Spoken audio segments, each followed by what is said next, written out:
DNA मित्रों, अब हम हर घर में इस्तेमाल होने वाली चीनी की महंगाई का विश्लेषण करेंगे। 2 हफ्ते पहले तक चीनी 45 रुपए किलो तक बिक रही थी, लेकिन अब 65 रुपए किलो बिक रही है।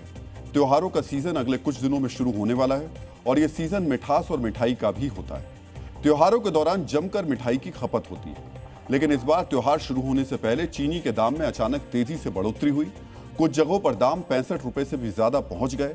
कुल मिलाकर चीनी की कीमत में करीब 15 से 20 रुपए प्रति किलो की बढ़ोतरी हुई। जाहिर है, जब मिठाई बनाने वालों को चीनी महंगे दाम पर मिलेगी तो मिठाइयों का दाम भी बढ़ेगा। भारत में मिठाई का महत्व केवल स्वाद तक सीमित नहीं है, बल्कि ये हमारे त्योहारों, परंपरा और सामाजिक जीवन का महत्वपूर्ण हिस्सा है। हर त्योहार और शुभ अवसर पर लोग न केवल खुद मिठाई खाते हैं, बल्कि दूसरों का भी मुंह मीठा करते हैं। ऐसे में चीनी की महंगाई लोगों की जेब पर बोझ डाल रही है। इस सब के बीच विपक्ष ये आरोप लगा रहा है कि चीनी की कीमत बढ़ने के पीछे सरकार की नीति जिम्मेदार है।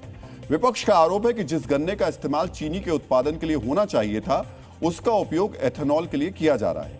इसी वजह से चीनी का उत्पादन कम हुआ और दाम में यह रिकॉर्ड बढ़ोतरी हुई है। अक्टूबर 2023 में चीनी का ओपनिंग स्टॉक 56 लाख टन था।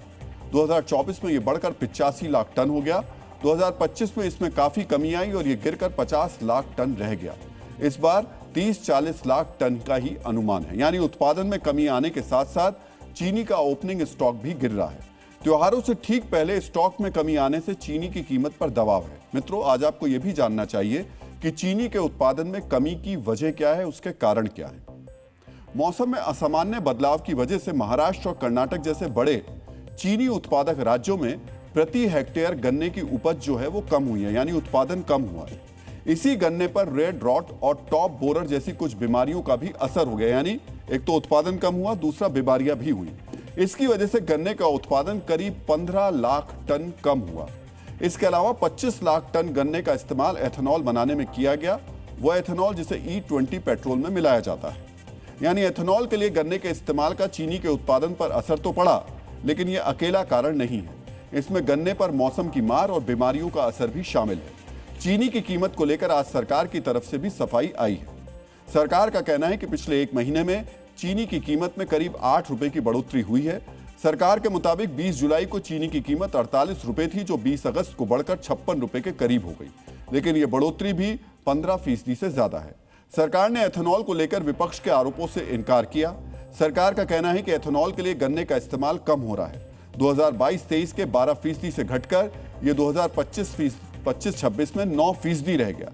सरकार ने यह भी कहा कि भारत में लगभग 3/4 एथेनॉल का उत्पादन अनाज, विशेष रूप से मक्के से होता है। सरकार के मुताबिक चीनी की कमी सिर्फ भारत में ही नहीं, बल्कि दुनिया के दूसरे देशों में भी हो रही है। पिछले 2 महीनों के दौरान चीनी की अंतर्राष्ट्रीय कीमत में 16% की बढ़ोतरी हुई है।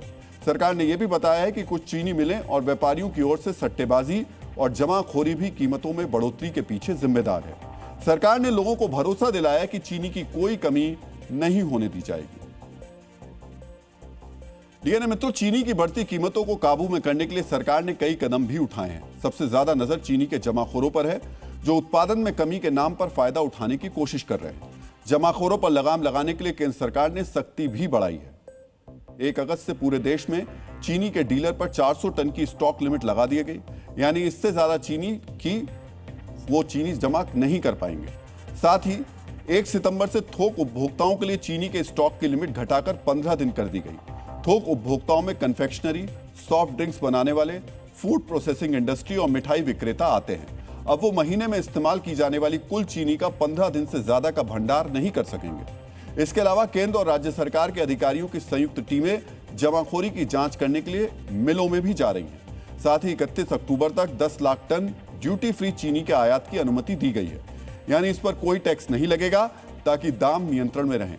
आमतौर पर चीनी के आयात पर 100% टैक्स लगाया जाता है। भारत हर साल दुनिया के अलग अलग देशों को चीनी का निर्यात करता रहा है, लेकिन इस बार उसे चीनी का आयात करने का फैसला लेना पड़ा। 10 साल में पहली बार ऐसा हुआ है जब भारत चीनी का आयात कर रहा है। सरकार को उम्मीद है कि जमाखोरी के खिलाफ सख्ती और आयात से चीनी की कीमत नियंत्रण में रहेगी और त्योहारों के दौरान मिठास में कमी नहीं आएगी।